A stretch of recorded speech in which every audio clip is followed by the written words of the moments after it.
आज बजट है हरियाणा का और सबकी निगाहें टिकी हुई है कि आज के बजट में क्या कुछ मिलने जा रहा है। तो फिलहाल एक बड़ी खबर की बात करेंगे। बड़ी खबर यही है कि हरियाणा का बजट आज पेश होने जा रहा है। समय जान लीजिए, दोपहर 12 बजे का समय है और हरियाणा का बजट पेश करेंगे हरियाणा के मुख्यमंत्री मनोहर लाल। दूसरी बात, गठबंधन सरकार का बजट पेश करने जा रहे हैं मुख्यमंत्री मनोहर लाल। चुनौतियां बहुत सी हैं सामने, चुनौतियां हैं। चैलेंज ये है कि कोरोना काल चल रहा है, अभी भी चल रहा है, और इसी बीच बजट पेश करना, क्या होगा इस बजट में, ये बहुत कुछ निर्भर करता है सरकार के बैलेंस बजट पर। क्या ये वाकई में बैलेंस होगा या फिर बहुत बड़ी सौगातें दी जाएंगी, ये देखने वाली बात होगी। शिक्षा, तकनीकी शिक्षा और स्किल पर भी जोर दिया जाएगा। इसके अलावा ये भी हम आपको बता दें कि ग्रामीण अंचल के लोगों को भी कोई ना कोई बड़ी सौगात मिल सकती है। कारण ये भी है कि किसान आंदोलन चल रहा है और कृषि कानूनों के बीच सरकार भी अपनी ओर से कोशिश कर रही है कि छवि को सुधारा जाए, जो धूमिल की है विपक्ष ने। और विपक्ष की कोशिश है कि बजट के बाद सरकार को घेरा जाए। लेकिन अगर बजट बैलेंस वाकई में आता है, एक अच्छा बजट आता है, तो फिर देखना होगा कि विपक्ष किस तरह से सरकार को घेरेगा और किन मुद्दों पर घेरेगा और किन वर्ग को क्या कुछ मिलेगा। सब पर हमारी निगाह, नजरें टिकी हुई है।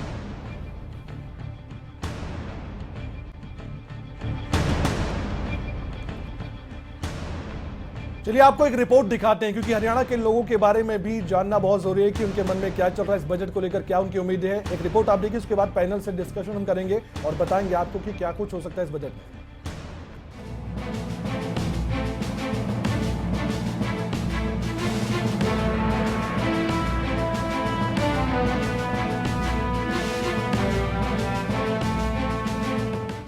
हरियाणा की 2,54,00,000 आवाम की निगाहें इस वक्त सीएम मनोहर लाल पर टिकी हुई हैं, और वो इसलिए क्योंकि आज दोपहर जैसे ही 12 बजेंगे तो मंत्रियों, विधायकों से लेकर पत्रकारों की भीड़ हरियाणा विधानसभा में जुटेगी।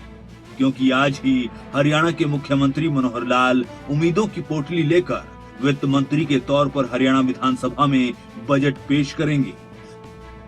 तो वहीं दूसरी ओर लगातार बढ़ रही महंगाई से त्रस्त हरियाणा वासी यही उम्मीद लगाकर टीवी के सामने बैठेंगे कि बजट वाली पोटली से कुछ करिश्माई घोषणाएं होंगी और आमजन को सौगात मिलेगी।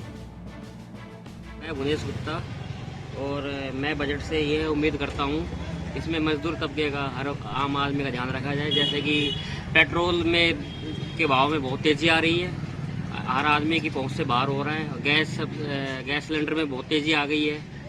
इससे कि बजट में हम तो ये उम्मीद करते हैं कि गरीब आदमी को, एक आम आदमी को तक ये चीजें, जरूरत की चीजें पहुंची जाए। लोगों में उम्मीद है कि कोरोना काल की वजह से पटरी से उतरी अर्थव्यवस्था को सरकार पटरी पर लाने का काम करेगी। इस बढ़ती महंगाई में थोड़ी तो राहत देगी और जरूरत के सामान के दाम जो इतने ऊपर जा चुके हैं, उसमें भी लोगों को राहत मिलेगी। मैं चाहता हूं कि जो कोरोना काल में गरीब जो तबका है वो जो काफ़ी निम्न स्तर पर चला गया है और महंगाई दिनों दिन बढ़ती जा रही है, उस पर सरकार ध्यान दे।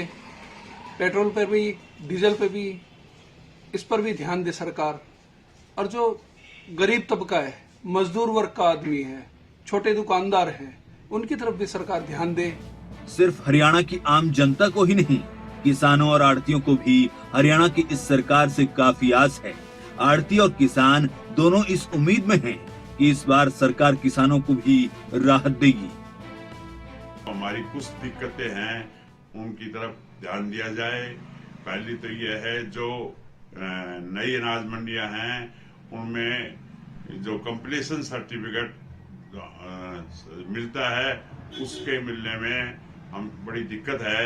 उसका शरीरीकरण किया जाए। हर काम में भाई कंप्लीशन सर्टिफिकेट चाहिए, तो वो आसानी से बनता नहीं है। जब तो इसी हमें उम्मीद है कि हमारी इस बात पे ध्यान दिया जाएगा। कोरोना काल में अब काम से ज्यादा लोगों को अपने स्वास्थ्य और बच्चों को अपनी शिक्षा की चिंता है, और इसमें कोई दो राय नहीं कि कोरोना ने शिक्षा पर बहुत असर डाला। ऐसे में हरियाणा का युवा वर्ग भी आस लगाए हुए है कि स्वास्थ्य और शिक्षा का बजट उम्मीदों के मुताबिक होगा। जिस हिसाब से महंगाई बढ़ी है, तो बजट में सबसे पहले तो एलपीजी और सिलेंडर, जो घर की घरेलू चीज़ें हैं, और पेट्रोल है, इनको कहीं ना कहीं टैक्स कम करके लोगों को आराम देना चाहिए इस चीज़ से। कि बंदों का बजट सही है, क्योंकि कोरोना काल में वैसे ही मंदी रही है। और दूसरी हेल्थ को लेकर है कि जिस हिसाब से अभी तक ओपीडी नहीं चल रही थी, तो ओपीडी खुल के काम करें, डॉक्टर खुल के कहें, जिससे कि लोगों को आराम मिले और ट्रेनें चालू हो जाएं, जो सुचारू रूप से काम हो जी, वो तभी तरक्की होगी जी।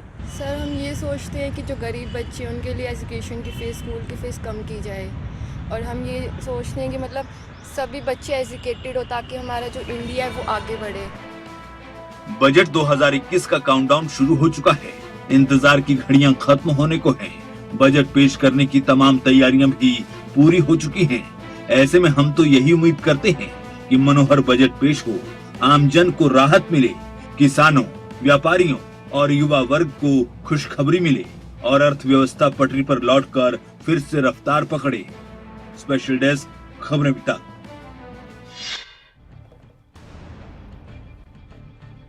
तो मेरे साथ मेरी सहयोगी दीपशिखा भारद्वाज भी जुड़ चुकी है। इसके अलावा स्टूडियो में हमारे साथ दो मेहमान जुड़ चुके हैं। बीजेपी से प्रवक्ता है प्रवीण अत्रे साहब और साथ ही जेजेपी से प्रवक्ता है भाग सिंह दमदमा जी। आप दोनों का स्वागत है। और जैसा कि हम आपको दिखाई रहे हैं कि पिछले बजट की हम तुलना करेंगे 2021-22 के बजट से, 12 बजे के बाद साफ हो जाएगा कि इस बजट में क्या क्या हो सकता है, किस वर्ग के लिए क्या कुछ मुख्यमंत्री मनोहर लाल घोषणा करेंगे, ये देखने वाली बात है। लेकिन जो आप देख पा रहे स्क्रीन पर 2020-21 का बजट की घोषणाएं हैं और जो ऐलान किए गए थे वो आंकड़े हैं, लेकिन क्या हो सकता है 2021-22 के बजट में, इस पर हम डिस्कशन अब करने जा रहे हैं। और मेरे साथ दीपशिखा भारद्वाज मेरी सहयोगी। बिल्कुल, कुल मिलाकर कोरोना काल में अर्थव्यवस्था की जो रफ्तार थी वो धीमी पड़ गई, और ऐसे में देखना यह होगा कि आम जनता को जो कोरोना काल में जख्म मिले हैं, क्या ये बजट उन जख्मों पर मरहम लगा पाएगा या नहीं। और इसलिए मेरा पहला सवाल प्रवीण अत्रे जी आपसे रहने वाला है। आपसे मैं ये जानना चाहूंगी कि इस बार का जो बजट है वो किस तरीके से खास रहेगा और क्या आम जनता को उनकी परेशानियों से निजात दिला पाएगा। देखिए दीपशिखा, सबसे पहली बात यह है कि हरियाणा सरकार मनोहर जी के नेतृत्व में लगातार कुछ उद्देश्यों को लेकर आगे बढ़ रही है। सरकार का उद्देश्य है किसान की आमदन दुगना हो, सरकार का उद्देश्य है बेहतर स्वास्थ्य सेवाएं हरियाणा के लोगों को मिले, अच्छी शिक्षा मिले, युवाओं को रोजगार मिले, सामाजिक सुरक्षा मिले। और इन उद्देश्यों को पूर्ण करने के लिए मनोहर सरकार लगातार प्रयासरत है। आपने अगर पिछले बजट को देखेंगे, पिछले बजट के अंदर जिस तरह से अलग अलग विभागों में एलोकेशन हुआ, मैं यहाँ पे जिक्र करूंगा शिक्षा विभाग का। हरियाणा प्रदेश के इतिहास में बजट का 15% अकेला शिक्षा विभाग को एलोकेट किया गया, जिससे स्पष्ट नजर आता है कि मनोहर जी चाहते हैं कि हरियाणा के बच्चों को बेहतर शिक्षा सुविधा मिले, अच्छी शिक्षा मिले। इसी तरह से कृषि क्षेत्र की अगर हम बात करते हैं, अगर पिछले बजट को देखते हैं, पिछले बजट के अंदर कृषि क्षेत्र के अंदर जो एलोकेशन थी वो 6,480 करोड़ रुपए के करीब थी। अगर मैं उसकी तुलना करता हूं पूर्ववर्ती सरकारों से, और पूर्ववर्ती सरकार में भी मैं अगर बात करूं जो 14-15 के अंदर बजट पेश किया गया था हुड्डा साहब की सरकार के द्वारा, वहां पे कृषि क्षेत्र की बजट एलोकेशन लगभग 2,000 करोड़ रुपए थी। मतलब मनोहर सरकार कृषि क्षेत्र में पूर्ववर्ती सरकार से 3 गुना से ज्यादा पैसा एलोकेट करती है। सिंचाई की अगर बात करूंगा तो शायद आपको भी हंसी आएगी कि हुड्डा साहब मुख्यमंत्री थे, सिंचाई क्षेत्र के अंदर मात्र 1200 करोड़ रुपए की एलोकेशन, और जबकि मनोहर जी जब बजट पेश करते हैं तो वो एलोकेशन हो जाती है 4,950 करोड़ रुपए की। तो वो भी आप देखो 4 गुना के लगभग। तो कहीं ना कहीं सरकार की प्राथमिकताएं हर बजट में रहती हैं। जैसे पिछले बजट की प्राथमिकता जो है वो शिक्षा थी, कृषि थी, इस बजट के अंदर भी कृषि के साथ साथ, क्योंकि कृषि हमारी पहली प्राथमिकता है, किसान की आमदन को दुगना करना हमारी पहली प्राथमिकता है, लेकिन उसके साथ साथ स्वास्थ्य सेवाएं जो है मुझे लगता है कि प्राथमिक्ता रहने वाली है इस बजट के अंदर। ठीक है, भाग सिंह दमदमा जी, क्या उम्मीद करें कि कॉमन मिनिमम प्रोग्राम की झलक इस बजट में दिख सकती है? क्योंकि 75% रोजगार प्राइवेट सेक्टर में देने का तो ऐलान किया था और राज्यपाल से मंजूरी मिली, उसके बाद प्रचार प्रसार भी आप कर रहे हैं, लेकिन उसके बाद अब क्या? देखिए, जब से सरकार बननी है भारतीय जनता पार्टी और जननायक जनता पार्टी की, जब से कॉमन मिनिमम प्रोग्राम के ऊपर पूरी तरह से कार्य हो रहा है, जिसमें दोनों पार्टियों के मैनिफेस्टो को लेकर एक कमेटी बनाई गई थी, और उस कमेटी के हिसाब से एक सबसे बड़ा काम जो अभी 75% रोजगार का युवाओं के लिए हुआ है, ये एक बहुत बड़ा ऐतिहासिक कदम है। इस बारे में तकरीबन काफी हद तक लोगों की एप्रिशिएशन आ रही है, कुछ को छोड़कर, क्योंकि ये पहला प्रदेश नहीं है कि हरियाणा ने अपने हक के लिए प्रयास किया, और जिसके ऊपर माननीय दुष्यंत चौटाला जी पिछले लगभग 1 वर्ष से इसके ऊपर पूरी तरह से मेहनत कर रहे थे और इसके लिए वाकई में ही माननीय मुख्यमंत्री मनोहर लाल जी और दुष्यंत चौटाला जी माननीय उप मुख्यमंत्री वो बहुत बधाई के पात्र हैं कि उन्होंने प्रदेश के युवाओं का ख्याल रखा और उन्हें 75% रोजगार दिया। इसके बाद बहुत से और ऐसे कॉमन मिनिमम प्रोग्राम थे जिसके ऊपर काम कर रहे हैं। जिस प्रकार से मैं आपको ग्रामीण अंचल से बात करना चाहूंगा कि पंचायती राज जो सशक्त करने का काम इस सरकार ने किया है वो आज से पहले कभी नहीं हुआ। अब जैसे आप लगा लीजिए पंचायती इकाई के अंदर सबसे छोटी इकाई जैसे ग्राम पंचायत है, ब्लॉक समिति है, जिला परिषद, ये पूरा पंचायती राज या ग्रामीण अंचल को विकास के दृष्टि से कार्य करता है।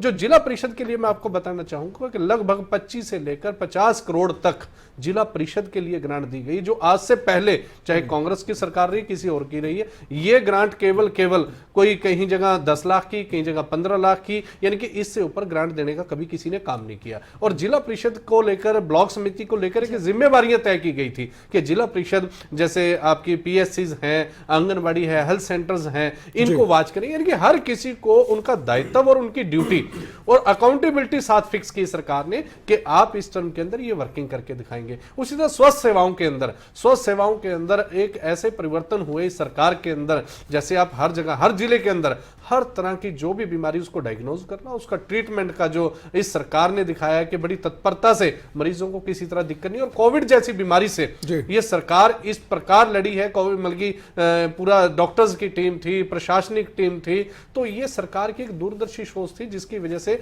इस बीमारी के ऊपर काबू पाने के लिए सरकार का बहुत बड़ा योगदान और उसको कामयाब रहे। और शिक्षा की बात करें, आज गांव-गांव के अंदर अच्छे टीचर देने की बात हो रही है, ऑनलाइन ट्रांसफर टीचर्स की गई है, किसी के ऊपर बिना किसी दबाव के।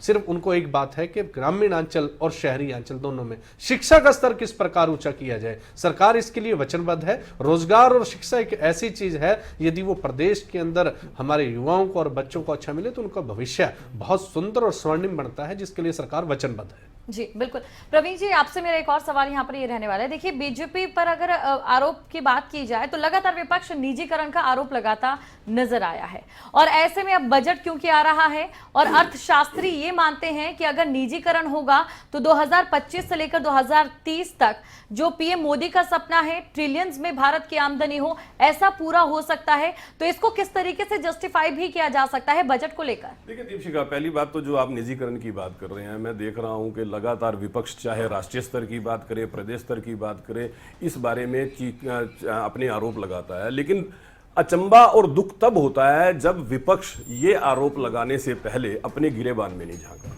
एक तो पहली चीज मैं यहां कर दूं कि जिसको निजीकरण कहा जाता है, दिस इज डिसइन्वेस्टमेंट, विनिवेश, और इसकी शुरुआत 1991 में जब पीवी नरसिम्हा राव जी प्रधानमंत्री थे और डॉक्टर मनमोहन सिंह वित्त मंत्री थे, उन्होंने, जिस वक्त हम लिबरलाइजेशन की बात करते हैं, ग्लोबलाइजेशन की बात करते हैं, उस वक्त विनिवेश किया जाए ये लेके आए थे।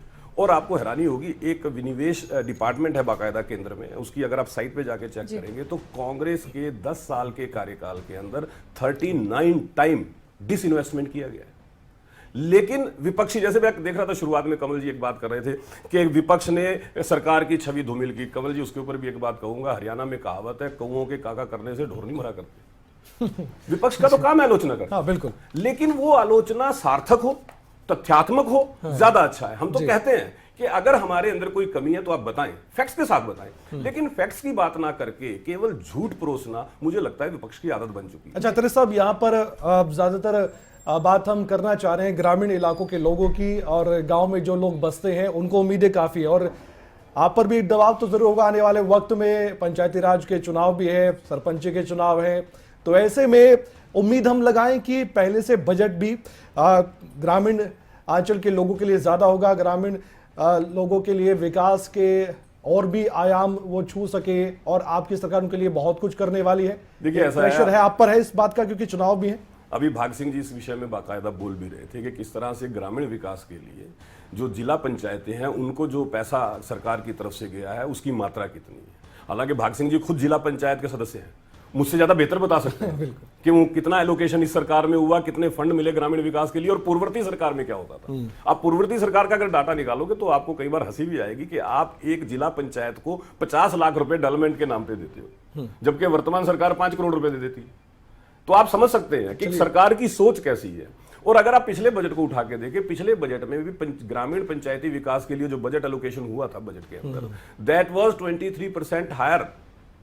मतलब सरकार की सीधी सीधी सोच है कि हमारा भारत गांव में बसता है और ग्रामीण विकास बहुत जरूरी है, इसलिए सरकार लगातार हरियाणा प्रदेश के गांव जो हैं उनके विकास के लिए प्रयासरत है, और वो आप इस बजट में भी देखेंगे। जी दमदमा जी, यहाँ बात करना चाहेंगे किसान आंदोलन की भी, क्योंकि बार बार विपक्ष भी जिक्र करता है, जैसे अतर साहब भी कह रहे थे कि बेशक जो मर्जी विपक्ष कर ले लेकिन अंत में सच्चाई की जीत होती है, इस तरह की बातें बीजेपी के प्रवक्ता पहले भी कर चुके हैं। तो अब जो ग्रामीण इलाके के लोग हैं, क्या बजट से उनको समझाया जा सकता है कि सरकार उनके लिए कितना प्रयास कर रही है, कोशिश कर रही है कि उनका ज्यादा भला किया जा सके, और ये सरकार ही करेगी, और जैसे कि आप जिला परिषद के सदस्य भी रहे। कमल जी देखिए, बजट एक प्रक्रिया है जो प्रदेश के सरकार के दायित्व और जिम्मेवारियों का एहसास कराती है कि सरकार अपनी जनता के प्रति कितनी फिक्र करती है। देखिए, बजट के अंदर मैं आपको आज एश्योर करना चाहूंगा कि इस बजट के अंदर हर वर्ग का ख्याल रखा जाएगा, ग्रामीण अंचल का विशेषकर ख्याल रखा जाएगा। जिस प्रकार से पिछले टाइम में काफी ऐसे गाँव थे जहां तक बिजली तक नहीं पहुंची थी और पानी की व्यवस्था का बुरा हाल था, अब जो कार्य चल रहा है कि हर घर को नल देना, हर घर को नल और हर घर में बिजली पहुंचाना, ये सरकार का उद्देश्य है, जिसका काफी हद तक काम कंप्लीट हो चुका है। यदि कहीं थोड़ी बहुत एक दो जगह में मैं देख पा रहा हूं विकास पंचायत में पिछली बार 6,294 करोड़ रुपए तक का बजट था जी, करीबन इतना ही था। मैं बता रहा हूं लगभग 7,000 करोड़ के आसपास का बजट था। और जो मैं बताऊं कि पिछली जो जिला परिषद जिला पंचायत के वाइज भी अगर बात करें तो उनका टोटल बजट पिछली सरकार में एक जिला परिषद जैसे पंचकुला या अंबाला हो 10 लाख या 15 लाख या 20 लाख से ऊपर, बेशक मैं ज्यादा लंबा पीछे नहीं जाऊंगा, मैं 2009 से 14 और 14 से लेके जो ये 19 का कार्यकाल है 21 तक का है, 16 में चुनाव हुआ था, बीच में डिले हो गया था, तो मैं इसकी भी बात करूंगा। अगर उसकी भी आप तुलना करें नजदीक तो ये पिछला बजट जो ग्रामीण अंचल को जाता था और अब के में कहीं भी पिछली कांग्रेस सरकार का बजट कहीं भी स्टैंड नहीं करता। लेकिन माननीय मनोहर लाल खट्टर और माननीय दुष्यंत चौटाला जी की जो दूरदर्शी सोच थी, आज पूरे प्रदेश के अंदर हर जगह बिजली और पानी की व्यवस्था, और जो कृषि के लिए जिसपे आपने जरूर बात किया किसान आंदोलन का, देखिए आय किसान की दोगुनी करना सरकार का शुरू से लक्ष्य है। जिस प्रकार से हमारे कांग्रेस के साथी कई बार कहते हैं कि स्वामीनाथन आयोग की कोई रिपोर्ट नहीं, मैं बताना चाहूंगा कि 201 बिंदुओं के ऊपर उस पर कार्य चला और 200 के बिंदु जिस पे सरकार ने उस पर काम कर दिया, 1.5 गुना उनको आज मूल्य मिल रहा है, समर्थन मूल्य। लेकिन ठीक है, कांग्रेस पार्टी आज अपने प्रदेश के जो अपनी बिसात खिसकती देखकर आज किसान आंदोलन के ऊपर जिस प्रकार से वो राजनीति कर रही है, अब चाहे कल का अविश्वास प्रस्ताव ले लीजिए, ये आंकड़े सबको पता था कि ये हालात है। आपके चैनल पे एक दिन पहले बैठकर भी बता दिया गया था कि ये आंकड़े निकल कर आएंगे और वही निकल कर आए हैं। सिर्फ कांग्रेस आज राजनीतिक रोटियां और अपने आप को स्टैंड करने के लिए किसी तरह से कार्य कर रही है। सरकार ने माननीय दुष्यंत चौटाला जी ने, चाहे इस देश के यशस्वी प्रधानमंत्री नरेंद्र मोदी जी हों, चाहे गृह मंत्री जी हों, चाहे भारतीय जनता पार्टी का और शीर्ष नेतृत्व हो, उनके पास जाकर जरूर बात की। और मैं इसके लिए बड़ा खुले मन से धन्यवाद भी करना चाहता हूं माननीय मुख्यमंत्री जी का, जिन्होंने कल उस शाम को विधानसभा से एक बात कही है कि ठीक है, हर चीज के अंदर कमियां भी होती हैं और खूबियां भी होती हैं। हम जो ये 3 कानून हैं इनकी खूबियों को एक्सेप्ट करते हैं, और कहीं यदि कमियां हैं तो उसमें संशोधन हो सकता है। यदि कहें कि पूरी तरह से वापस हो जाए तो अच्छी चीजों को हम कब लेकर आएंगे पटल के ऊपर। तो उन्होंने कहा जिसमें कमी है, अब 9 सदस्यीय टीम बनाई है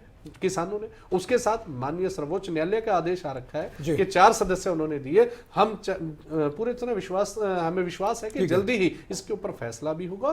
किसानों की जो उनको लगता है कि यहाँ दिक्कत है उसमें संशोधन। बिल्कुल, किसानों की अगर बात हो रही है, प्रवीण जी देखिए आपसे मेरा एक सवाल, क्योंकि बजट पेश होने जा रहा है और जाहिर तौर पर चाहे अगर बात सरगर्मियों को लेकर की जाए, जैसी अभी बनती नजर आ रही है कि बीजेपी किसानों के लिए बजट में कुछ लाएगी, किसानों को खुश करने की कोशिश करेगी, ऐसी तमाम तरीके की जो बातें हैं वो किसानों के मन में भी है, जनता के मन में भी है, लेकिन वो क्या तकनीकी बिंदु हैं जो किसानों की मांग पर भी खरे उतरते नजर आते हैं और कहीं ना कहीं सरकार की चुनौतियों को भी बजट से पहले कम करते हैं? देखिए दीपशिखा, इसमें 2-3 चीजें हैं। हालांकि मैं आपके सवाल का जवाब देने से पहले अभी भाग सिंह जी ने जिन बातों का जिक्र किया उसको थोड़ा सा और बताऊंगा। 3 कृषि कानून जो विधानसभा में अविश्वास प्रस्ताव आया था उसका आधार बनाया था कांग्रेस ने। अब थोड़ा सा वहां ये भी कंफ्यूजन है कि वो कांग्रेस का था, G23 का था, क्या था, थोड़ा कंफ्यूजन है, लेकिन वो आधार था 3 कृषि कानून। लेकिन देखिए कितना दुख की बात है कि ये कांग्रेस के लोग बाहर किसान भाइयों में जाके लगातार झूठ बोलते हैं, लेकिन जब विधानसभा में चर्चा करने का विषय आया, एक भी कांग्रेसी विधायक ने विधानसभा पटल पे ये नहीं बताया कि इन कानूनों में काला क्या है। दाएं बाएं की बातें करते रहे। हुड्डा साहब ने तो ऑन रिकॉर्ड ये बोला कि मुझे इन कानूनों से कोई एतराज नहीं है। और जब विधानसभा पटल पे एक भारतीय जनता पार्टी के एक विधायक के द्वारा भूपेंद्र सिंह हुड्डा साहब की कमेटी जो 2010 में बनी थी उसकी सिफारिशें रखी गई, जिसमें बताया गया कि भूपेंद्र सिंह हुड्डा ने सिफारिश की थी प्राइवेट मंडी की। भूपेंद्र सिंह हुड्डा साहब ने खुद एक्सेप्ट भी किया विधानसभा में कि कॉन्ट्रैक्ट फार्मिंग जो है, हाँ हमने कॉन्ट्रैक्ट फार्मिंग लेके आए, उन्होंने एक्सेप्ट किया। मतलब जिन चीजों का विरोध किसान भाइयों में जाके झूठ बोल के कर रहे हैं, स्वयं वो सिफारिशें हुड्डा साहब तो तेरे साहब इससे झूठ जो आप कह रहे हैं, झूठ मान लेते हैं आपकी बात झूठ है, उसका पर्दाफाश क्या आप कैसे करेंगे? बजट के जरिए कर सकेंगे क्या? देखिए अब मैं आपको बता दूं पर्दाफाश कैसे हो रहा है। आपको थोड़ा सा, फिर मैं विषय से थोड़ा सा अलग जाऊंगा। आपने देखा होगा जब किसान आंदोलन, हालांकि मैं शुरू से ये बात कहता रहा कि ये किसानों के नाम पे राजनीतिक आंदोलन है, और वो चीज स्पष्ट सामने आई 26 जनवरी जी। उसके बाद किसान भाइयों को समझ में आया कि किस तरह से विपक्षी दल जो है इन कानूनों के बारे की गलत व्याख्या करके किसानों को बरगलाने की कोशिश कर रहे हैं।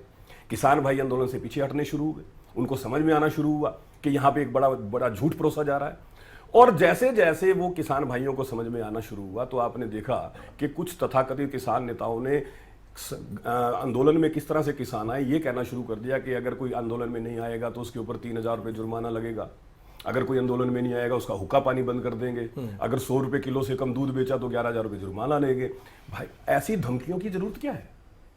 अगर किसान भाई आपकी बात से सहमत हैं तो आप उनको धमका क्यों रहे हो? वो खुद ब खुद आएंगे।